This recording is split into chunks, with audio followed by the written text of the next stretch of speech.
মুসলমানের মাতৃভূমি, মুসলমানের জন্মভূমি, মুসলমানদের বিজয়ী ভূমি, অর্থাৎ এই ফিলিস্তিন মুসলমানরা বিজয় করছে। হযরত ওমর রাদিয়াল্লাহু তাআলা আনহুর জামানায় বিখ্যাত সাহাবীরা, হযরত আবু উবায়দা রাদিয়াল্লাহু তাআলা আনহু, নাম শুনছেন? বেহেশতের সুসংবাদ প্রাপ্ত সাহাবীদের একজন আবু উবায়দা, উনি এই ফিলিস্তিনে শাহাদাত বরণ করছেন। ফিলিস্তিনের মধ্যে উনি শহীদ হয়েছেন প্লেগ মহামারীতে। হযরত আবু উবায়দা, হযরত আমর ইবনুল আস, হযরত শুরাহবিল ইবনে হাসানা, হযরত ইয়াজিদ ইবনে সুফিয়ান, হযরত মুআবিয়া ইবনে আবি সুফিয়ান, এই বড় বড় বিখ্যাত সাহাবী, এরা সব ওই ইয়াজিদ না, মানে এখানে আবু সুফিয়ানের একজন ছেলের নামও আছে কি?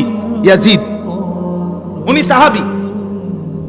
তো এই বড় বড় বিখ্যাত সাহাবী, হাজার হাজার সাহাবী এই ফিলিস্তিন ভূমির বিজয়ের জন্য দিবা নিশি মেহনত করে, চেষ্টা করে, যুদ্ধ করে ফিলিস্তিন বিজয় করছেন। শেষ পর্যন্ত হযরত ওমর রাদিয়াল্লাহু তাআলা আনহু মদিনা থেকে নিজে আয়েশা ফিলিস্তিনে বাইতুল মুকাদ্দাসে মসজিদে আকসার মধ্যে সশরীরে সই কইরা, দস্তখত কইরা চূড়ান্ত ভাবে বিজয়টাকে সমাপ্তি করছে। আমাদের খলিফা ওমর নিজে গেছে ওইখানে। আপনারা একটা গল্প আছে যে ওমর রাদিয়াল্লাহু তাআলা আনহু এই লম্বা পথ সফর করতে গিয়ে একজন গোলামের কে সাথে নিছেন। শুধু গোলামকে একবার উটের পিঠে চড়ায়, আরেকবার নিজে নিচে নামে, আবার নিজে চড়ে, আবার গোলামকে দিয়ে হাঁটাইছে। এইভাবে এই দুজনে মিল্লা তারপরে বাইতুল মুকাদ্দাস মসজিদে আকসাতে গেছে। এটাকে মসজিদে আকসা বলে, আরবরা বলে। মসজিদে আকসা মানে হলো আরবের সীমানার থেকে, মক্কা শরীফের কাছ থেকে সবচেয়ে দূরের মসজিদ এটা। এই জন্য কয় মসজিদে আকসা। আকসা মানে হলো দূরবর্তী। ওয়াজা মিন আকসাল মাদিনাতি রাজুলুন ইয়াসআ, এই যে কোরআনে আছে, শহরের একবারে দূর থেকে একজন লোক আইছে। তাহলে মসজিদে আকসা মানে কি? মানে কাবা ঘর থেকে সবচেয়ে দূরের মসজিদ এটা। কিন্তু ওরা এটারে মসজিদে আকসা বলে না, ওরা কি বলে? হাইকালে সুলাইমানি বলে। ওই যে উপরের এটারে ডোম অফ রক বলে, পাথর নির্মিত গম্বুজ। এই যে গোলাকার যে গম্বুজটা, আমরা যেটারে আরবিতে কুব্বাতুস সাখরা বলে, এইটা। তো এরপরে আপনার সেই উমর রাদিয়াল্লাহু তাআলা আনহু এবং তারও আগে সাহাবায়ে কেরামের পবিত্র কদমের বিজয়ী জমি এটা আমাদের মুসলমানদের জমি।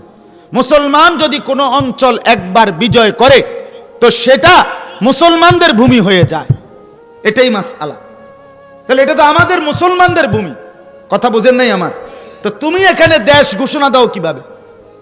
তুমি আমাদের অধীনস্থ, মুসলিম অধীনস্থ জিম্মি হিসাবে, করদ হিসাবে, এখানের প্রজা হিসাবে বসবাস করতে পারো, ঠিক আছে।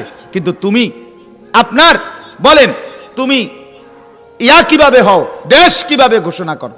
এই সেদিন থেকে 1948 থেকে আমি অনেক কথা এর দূরে শুধু বুঝাইলাম। 1948 সাল থেকে যখন তারা ঘোষণা করলো যে এটা আমাদের একটা দেশ, ইসরাইল। ইসরাইল নাম দিল কেন? ইসরাইল হলো তারা যার বংশধর মনে করে নিজেকে, তিনি হলেন হযরত ইয়াকুব আলাইহিস সালাম। ইয়াকুব আলাইহিস সালামের সন্তান ছিল 12 জন। এই 12 জনের বংশধারা থেকেই এই বনি ইসরাইল। ইয়াকুব আলাইহিস সালামের একটা উপাধি ছিল ইসরাইল, এটা ইয়াকুব আলাইহিস সালামের নাম। ইসরাইল অর্থ হিব্রু ভাষায় আব্দুল্লাহ, আল্লাহর বান্দা। তো ইয়াকুব আলাইহিস সালামকে তারা এখনো ইহুদিরা ইয়াকুব বলে না, এরা ইসরাইলে বলে ইয়াকুব নবীরে। তাদের কিতাবে এখনো নাম ইয়াকুব না, ইসরাইল। এই জন্য ওই তার বংশধর মনে করে এটার নাম দিছে ইসরাইল। এই যে ইসরাইল বলে এটা। তো এই রাষ্ট্র ঘোষণা দেওয়ার পরে 1948 সালের পর থেকে আজকে 2023 পর্যন্ত 75 বছর। কয় বছর? এই 75 বছর টানা লাগাতার এই অঞ্চলের মুসলমানরা লড়াই করে যাচ্ছে যে আমরা এটা মানি না, আমরা এটা দেব না, আমরা এটা দেব না, তোমাদেরকে দেব না। তুমি এমনে অধীনস্থ হিসাবে যদি প্রজা হিসাবে বসবাস করতা তাইলে তো আপত্তি ছিল না। বাংলাদেশেও তো হিন্দুরা বসবাস করে না, কথা বলেন না কেন? তাইলে এটা তো না, তারা তো দেশ ঘোষণা দিছে। আজকে যদি পার্বত্য চট্টগ্রাম, খাগড়াছড়ি, বান্দরবন, রাঙ্গামাটি এই তিনটা মিল্লা যদি খ্রিস্টানরা, পাহাড়ি উপজাতিরা বলে এটা আমাদের দেশ, তাহলে আমরা বাকিরা কি মাইনা নেব? এটার পায় তারা চলছে। বাংলাদেশেও এটার পায় তারা আছে। হ্যাঁ হ্যাঁ, দিবা নিশি মিশনারিরা সেখানে মেহনত করছে। খ্রিস্টান মিশনারিরা পাহাড়ি উপজাতিদের কাছে। আমাদের উত্তরবঙ্গ, এই যে রংপুর, দিনাজপুর, এরপরে আপনার গাইবান্ধা, এরপরে পঞ্চগড়, ঠাকুরগাঁও, এটা উত্তরবঙ্গ এই সাইড। কেমন? এই উত্তরবঙ্গেও আপনার বর্তমানে প্রচুর পরিমাণ মুসলমান হয় কাদিয়ানি হয়ে যাচ্ছে, নয়তো খ্রিস্টান হয়ে যাচ্ছে। একদিন ঘুম থেকে জেগে দেখবেন তারা ওই, আপনারা কিছুদিন আগে শুনছেন না, মনে নাই, পঞ্চগড়ের মধ্যে যে কাদিয়ানিদের সাথে মুসলমানদের ব্যাপক কি হইছে, মারামারি হইছে। তারা ডাইরেক্ট এলাকায় বানায় ফেলছে মিয়া, বিশাল বড় এলাকা তাদের, আহমদিয়া মুসলিম এলাকা, এটা তাদের এলাকা। তাদের এই সাহস আইলো কই থেকে? কথা বলেন না কেন? এই সাহস কোত্থেকে পেল তারা? ঠিক এরকম ৭৫ বছর ধরে এই ফিলিস্তিনের মুসলমান মজলুম তারা মেনে নিচ্ছে না। তাদের কথা হলো আমরা হায়াত থাকতে, বেঁচে থাকতে আমরা ছাড়ব না, আমরা এই অঞ্চল ছাড়ব না, আমরা এই অঞ্চল পুনরুদ্ধার করবই।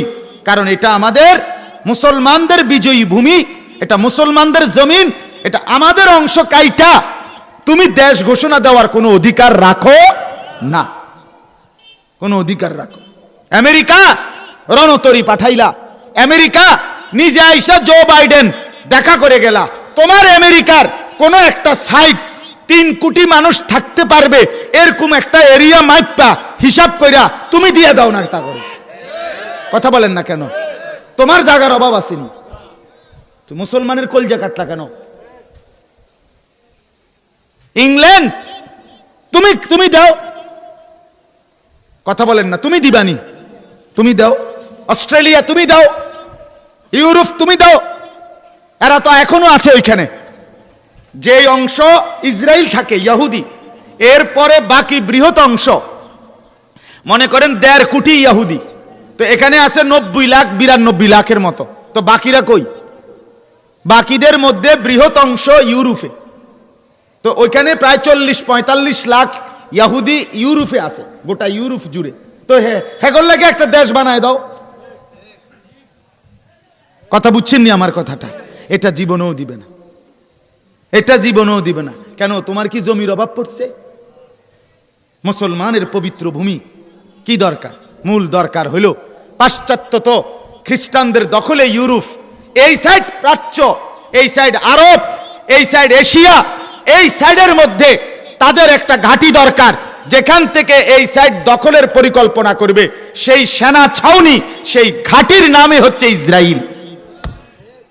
ইসরায়েল অর্থাৎ তাদের পরিকল্পনা যে এখানে যদি বসতে পারে তাহলে এদের মাথার উপরে ভর কইরা তারা এই অঞ্চল, পুরা আরব বিশ্ব, পুরাটা আরব অঞ্চলটা এই কাফেররা দখল করে নেবে।